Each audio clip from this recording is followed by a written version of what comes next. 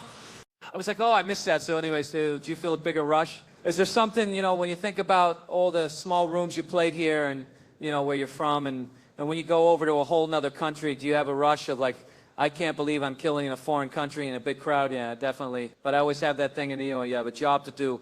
These people paid for a sitter. They're coming out and that thing, and I'm always trying to get like better.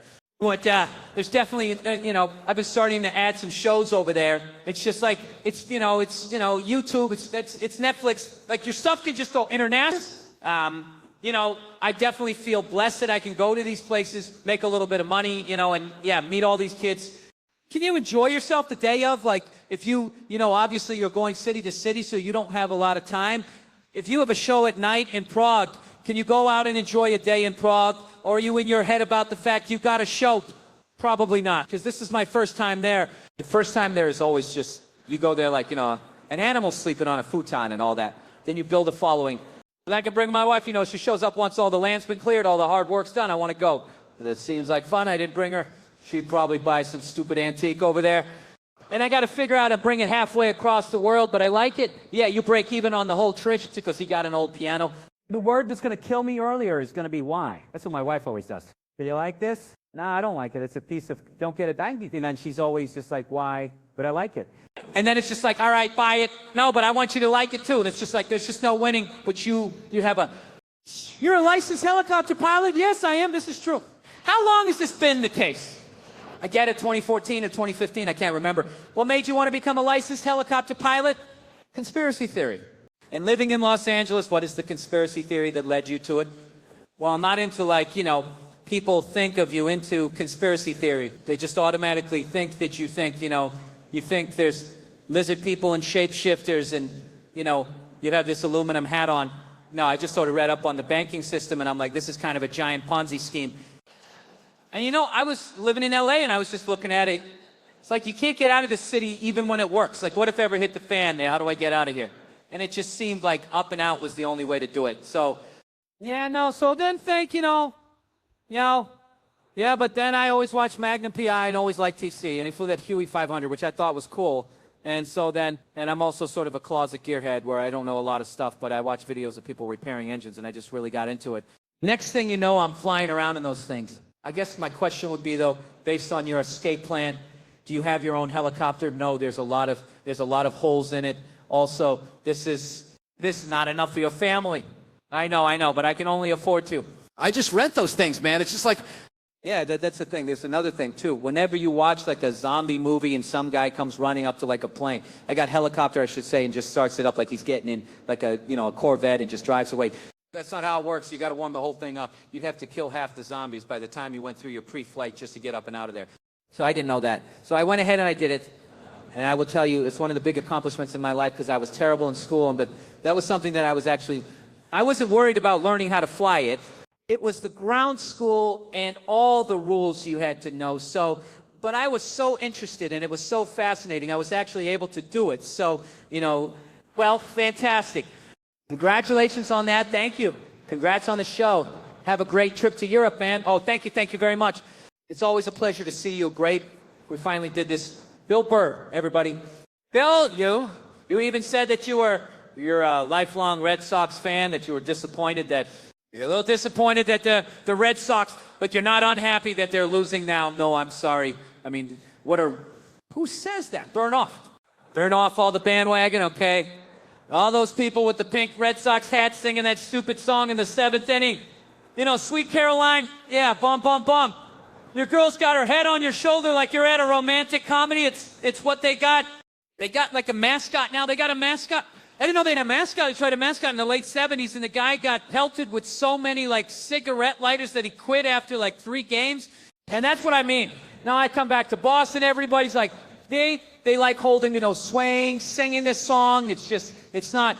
The Patriots have, like, a lighthouse at their stadium now. It's just not the city I left, so you're bitter that they had that success. Were you happy that they won No, I like that they won.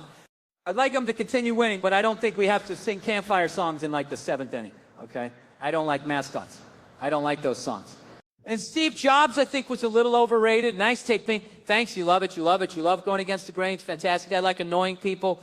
Okay, on that subject then, did you watch the conventions, Republican convention, Democratic convention? No. I think if you watch those, you're an idiot. I don't understand why you would sit there wasting your time. They all say the same thing. They're all like, you know, over the last 4 years, everything good that happened was because of us, and we would have done more good stuff if it wasn't for those guys. And then the Democrats go, oh, we did all the good stuff, like you're all working for the same guy. They've been on both horses, and then it just kind of goes, you know, it's not for you, right? You vote for that guy that says, like, there's a meteor headed right towards the planet. Or if it's the guy you vote for, you go with the psycho. Because there's no way there's any corporate money behind that guy, right? That guy is going to come on TV. He's going to come on TV, like, reading files from the Pentagon, like, you know what else they're doing? Like, just freaking people out.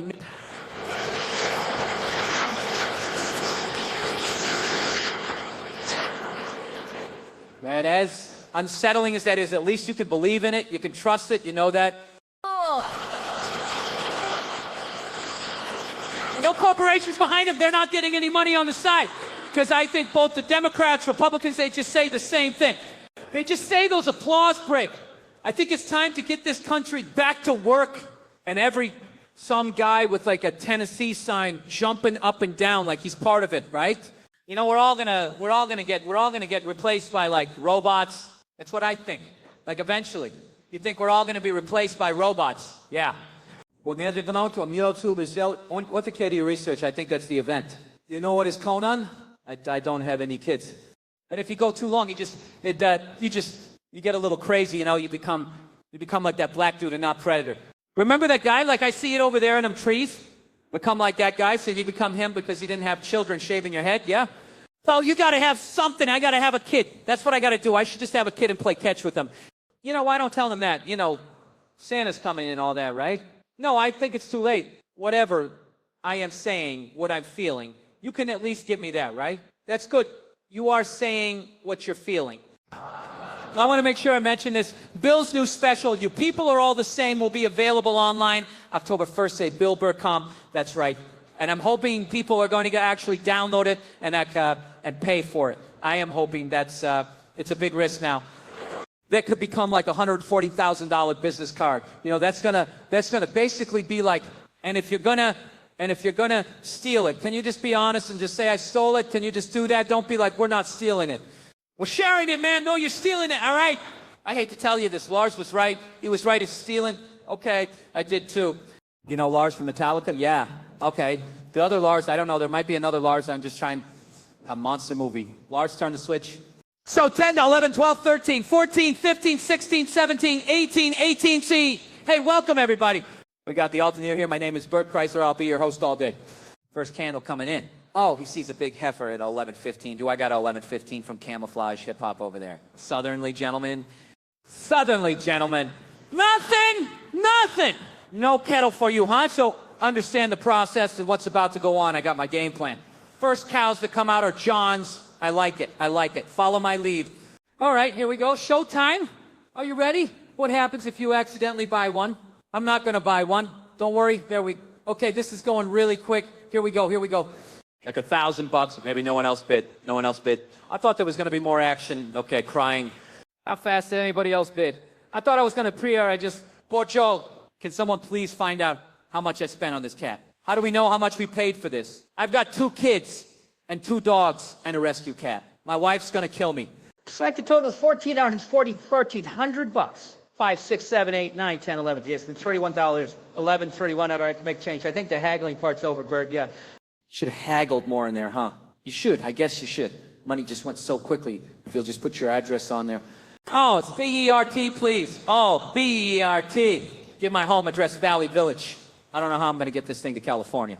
You got any friends who are ranchers out there? Is it just me or that really happened fast, right? Your hand went up and he just said sold. God, are there different hand motions that you're supposed to use? You were pretty assertive. You went pretty high with it. You think people thought they were being nice and just let us out because we were in on the action? What are you going to name it? I'm going to name it sold. I'm going to name it. Really should get a hold of my wife. Well, we got good news and we got bad news. All right, all your cattle sold. That's good news. What's the bad news? I bought one. Oh, did you? What'd you do? Go at you and put your hand up? Got it? Did you really get it? I swear to God, I bought that job. This way, a little more. That's good, a little more. You're going to clear. All right, this is your new home. You're out here with the horses you're going to love. Keep acting like that. I'm not going to open the gate. Open them both. All right, buddy, hide behind one. Get out of the way. This is your new home. Get out of the way. All right, just take off. This is all yours. You're John's now. I'm going to come back and visit you. No castration. You think I ought to tell him that he's already been branded and already been castrated? Kevin, what you've achieved in your career is not even scratching the surface of who you are. You are very, not only deserving of this award, but people don't understand what you've done to the business. Do you know how many tickets you've sold since you started doing concerts? I called and checked. I know 500 million. 500 million people watch this man. Stand in front of him and make them laugh. Kevin is one of the greatest comedians I've ever seen. Kevin is one of the greatest men that I've ever known. Hello, Jerry. You bring joy to our environment. People don't know all the things that comedians go through and how difficult, how heavy it is to wear the crown. But man, I swear to God, you do it with so much grace, so much kindness, man. I know every story of all the comedians that you help out. I know how you go back to Philadelphia and support your neighborhood. And I know that inside you feel awful sometimes. But I've never seen it on your face, and I've never felt it in your presence. And I am honored to know somebody like you. I really wish you would have come when I won this award. Women go to restaurants and lose their goddamn mind. They got to order from that expensive side of the menu, the side with the steak and the lobster. And the Dom Perignon guys like to give him that little warning too, huh? Ooh, honey, you understand that's the fucking side of the menu? You understand that? It's steak, lobster, and dick. It is a combination. If a nigga really wanted to rape me, what can I really do? Be honest, like if you get past my scuffle, that's it. I got to take one for the team. That's all I got. You get past my scuffle. Hey, get the fuck off, nigga.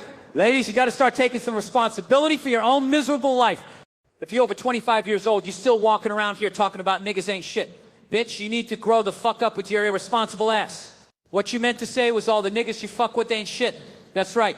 You need to figure out what it is about your pussy that keep attracting ain't shit niggas. Might be ain't shit pussy. Imagine if Michael Jackson was from the project. What if Michael Jackson was a pimp? Should be him and Tito be riding around in the Cadillac and shit. Slow down, Tito. Slow down, Tito. Damn!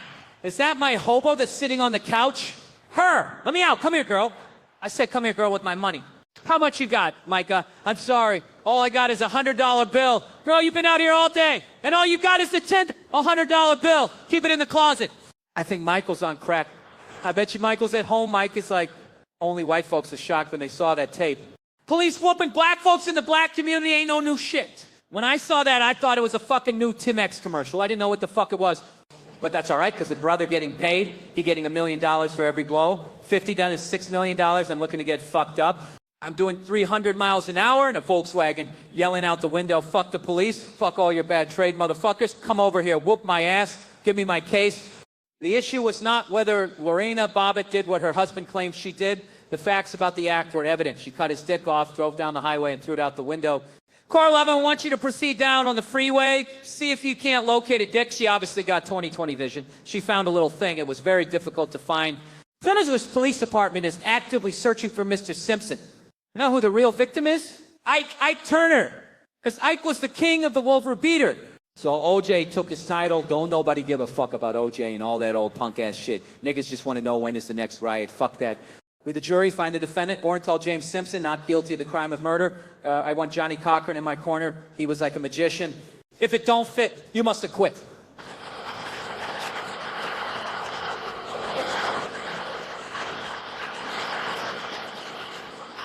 Every prison is filled with niggas, just overcrowded with niggas. One motherfucker gets away. Hey, we got to take a look at the justice system. It's not working. I want to show another, yeah. You were posting a lot of old photos. This is you, and that's Simon Rich, and that's America Sawyer. And the three of you wrote together, and dear friends, yes, we wrote about 3 sketches together every week for 3 years. We were the closest of friends, and we would all sit. The 3 of us would sit in the room writing filthy sketches all night long, and you would kind of check in and be like, what are you guys doing? Then you'd be like, I don't like it. And so we were doing a Thanksgiving scene, and we thought, let's take a picture and we'll make a Thanksgiving card for Seth and we'll give it to him. So that was the photo we took, and we made a card, and they had this on the front. It said, Happy Thanksgiving, Seth. And then when you open it, it said, we each other. Then we signed it, and it was nice. It was nice. Yeah. Another SNL sketch you're in is a writer we both love wrote. This is drag drama, thrill of a lifetime. Yes, James Anderson. So how would you describe James Anderson? For those who aren't lucky enough to know, don't be distracted by this photo. But James Anderson is the writer who wrote this sketch, Drag Brunch, and is the funniest person in the world, and that any of us have ever worked with. Absolutely. Consistently funny week after week. And he's been working at SNL since, I think, 2000, yes. And would come into the rewrite room, not knowing what anyone was pitching on, and pitch a joke that would work better to anything. He would walk in and say, like, why doesn't she just go, I want a Pepsi? And I'd be like, all right, we'll put that in. So just like funny bones, funny bones. And he wrote a sketch called Drag Brunch. And I said to him, it is the thrill of my life to be in a sketch that you wrote. And it was fantastic. And I got to wear heels on concrete, which is fun. Do your shins still hurt from wearing Nike? We figured it out good. Me and the wonderful costume department, you know, we judge based. I have a tear in my hip, too, so we're factoring that in. Got it. How high the heels could be walking on concrete, never having done it before. Super nervous. All those things went in. We went with the low heel. Oh, wow, do you have a greater appreciation for those in drag, for how hard it was? I have a greater appreciation for those shoes and for all the times I've been like, come on, let's get the cab. Yeah, come on, the Uber's here. I'd like, watch me walk in real time. It was like when a cow's born a calf, I guess a calf. They're called calves. They're called calves at first. This is a sketch you wrote. You in college, you wrote this years ago. Yeah? You didn't pick it. You were the head of writing. I was the head of writing, but I thought, I remember saying, I'm like, save it for when he comes back.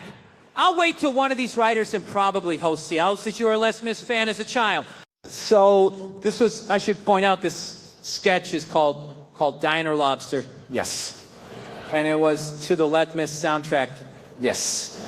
It was about a diner that serves lobster, as some in New York do. Someone finally orders the lobster, and we bring out the lobster. Who's Keenan playing? A Gene Valjean type. He's facing death. He's lived in the diner for 40 years, and the only music to accompany that is Les Miserables. So what we did was we wrote it by listening to the Les Mis soundtrack, and then we changed the words of the songs, and we made them about being a lobster. That's sketch writing. And that was at the table in 2010. Yeah, and I remember it was done, and it wasn't like you were mad, but everyone was just like, guys. And then we moved on, and now it's on TV.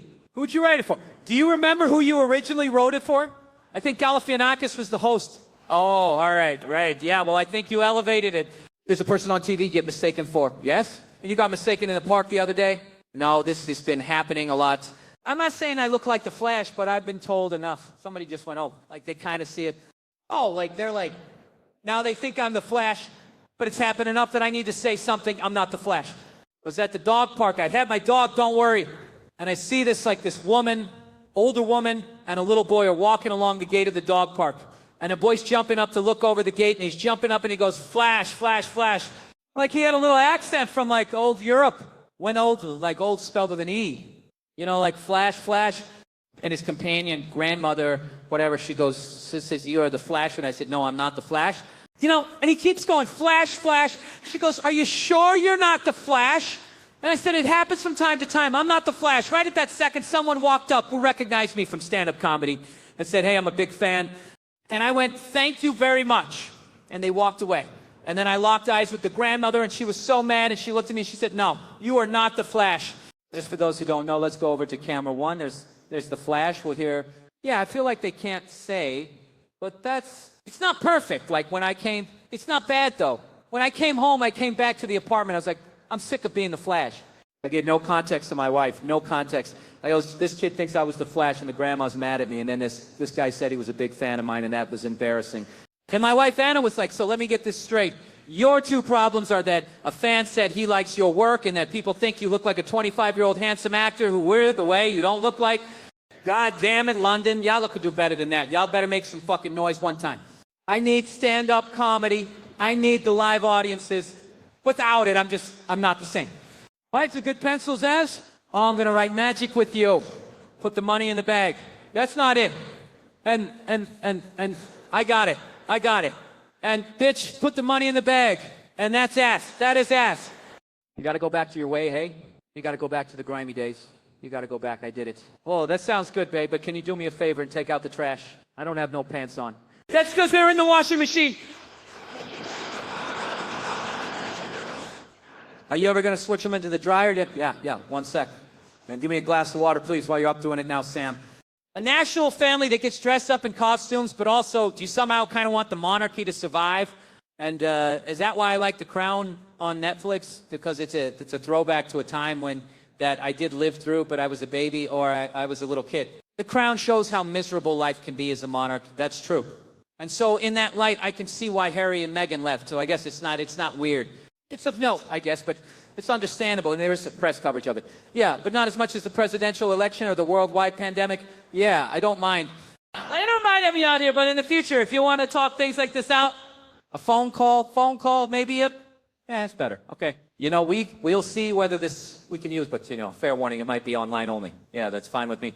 I appreciate the time. I think we're short, but I do thank you, as always, for giving me this platform, and the next row I'll watch will be a little more focused. There's just a lot going on with those Windsors. Thank you, Seth. And as a student reporter once wrote about me through, thank you for the laughs, albeit virtual ones. We'll be right back with Amy Adams and then Adams. I'll have you here. Go see these guys in Las Vegas, Burr and Tom Silver at the MGM Super Bowl weekend and the Come Together stand-up tour here in L.A. You'll be at the Netflix as a Joke Fest on May 9th. Tickets are all available. Tom Segura Comp. Thank you, Tom. We'll be back with Mammoth Double. We'll talk about how's your son? Amazing. Super cute. The most adorable. He's not like Asian baby cute, but he's like right below that. And what they were the cutest. I think they're cuter than bunnies and puppies combined. Personally, I would throw away 20 white babies to have an Asian baby if it was. But before we started, I was not a very good host because I was talking about how empty a life I lead. The sadness was hilarious. You told me about your empty house. It's true. And how you sit in your sadness. And I asked you, what do you consume? Like, what's your vice? Do you drink at night? Are you eating cookies? And you're like, I'm consumed by my own sadness. That's hilarious. Well, good. I'm glad I could bring you up with my down. Oh, like you telling me how sad you are has been the best part of my week.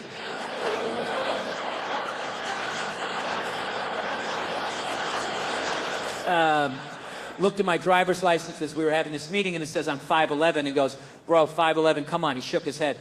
Then he stood up next to me, and I was like, I tower over you. Come on, that's ridiculous. I tower over you. You can eat peanuts off my head easily. How tall are you? Tom, 5'11", made a joke, and you said, let's build a wall around Louisiana, right? And that made some people very unhappy. People would be like, no, you crossed the line with that joke about building a wall. I'm like, do you understand what time we're living in here? Like, do you understand the context? Like, our current administration wants to build a wall to keep people out from, like, quote, shithole countries. I'm just saying, let's put a wall around a shithole state. It's like I fly every week. I never buy a first-class ticket. I buy coach tickets. I buy them so much I get bumped up to first class. I am telling you, the moment I get bumped up to first class, I get washed over with this feeling. I'm like, look at these disgusting poor pieces of trash. Yeah. I'm so much better than everybody. Like, don't stand next to me, dude. You're gross. I dare you to come try to use the first-class bathroom from Coach when I'm up there, because I will put my hand on your chest and I'll send you back. I'll be like, no, there's a pig trough in the back for you guys. Go have fun with that. Go to yourmomhousepodcast.com. There's hundreds of episodes. Me and my wife's very juvenile. Lots of farts, but, yeah, that's one thing that makes me happy. You like farts? I do like that. Hold on. I feel better. I got nothing. Just knowing that something was coming is good. Just the answer. I love you. You did have a section where I had to decide if somebody speaks and I had to guess if it's a black man talking or me or you, Tom or Black you. Really? Yeah. Go ahead and do it. Don't we hear like that? And I had to guess. Yeah. Hey, yo. Like, that wasn't as good. Let me hear yours. Hey, yeah. Dude, what is that? Hold on. What are you talking about? What are you saying? He's at the University of Miami. You didn't meet him. It's a black guy. I'm half Peruvian. So we've been teaching him Spanish because it's part of his heritage. And I speak Spanish. And, you know, there's also utility in knowing Spanish. So many people speak it. Of course, yeah. And then my wife's Hungarian, which is fine. And she goes, I want him to speak Hungarian. I'm like, why? So he could be an arms dealer or something. Now you're saying that you want a black, aggressive shit-tater in tennis. Yeah, that would be the best. That's an ace, man. Like, that ain't no double fault. Fuck you, like that. Like, that ain't no double fault. Sir, can you please watch your language? Please eat my dick. Okay, I'm going to have to ask you to get over to the bitch. You were talking about the baby on the Netflix show. How old is the baby? 7 months old. How's that going? It's good. I mean, it's very good. He's very cute. He's not like Asian cute, but he's really cute for a white kid. Don't you think? They're the best Asian babies. They're so cute, biracial babies. I mean, really, it's beautiful. Yeah, mix it up. Really? Yeah, absolutely. I like them purebred. I was a freshman in college and I overdosed on GHB. And like I took ecstasy and I drank the date rape drug, but I gave it to myself. That's GHB. That's what GHB is. GHB is, you didn't really know what you were taking, all right? Doctors ultimately found some stuff in your system that I mean, I knew what I was taking because I had taken it before because it's fun to get high, but I didn't realize that I shouldn't take 100 hits at once, like that kind of thing. Have you heard from people who in some way relate to your story and they're like, drugs are fun, you're right, no. You host a podcast with your wife. That sounds like a fake.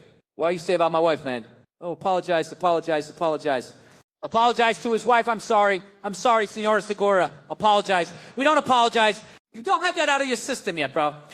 I met Kevin on the set of the movie Death at a Funeral. Yes, sir, Death at a Funeral. I met Kevin. I had seen him. He had a special on Showtime, and it was a bunch of young comedians. And Kevin and I think we had like a lunch break or something. And Kevin came up to me and asked for advice.